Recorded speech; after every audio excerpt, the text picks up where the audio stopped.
Gusto mo bang malaman na bakit wala na bigla ang ads sa phone ko? May ginawa lang akong settings sa phone ko. Grabe, tingnan mo ito.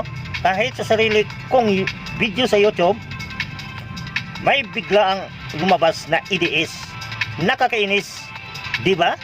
Kahit simple lang, napanood, bigla ang IDS na sumingit sa video. Pero may solusyon tayo dyan. I-set up nyo lang ang settings para mawala ito. Final result. Magbukas tayo ng Facebook. After ko na i-fix, tingnan nyo, wala nang IDS at smooth na gamitin ang phone ko. Kung nakatulong naman ito sa inyo, pa-support naman sa channel ko. Subscribe Dabjar Vlogs for more tech tips.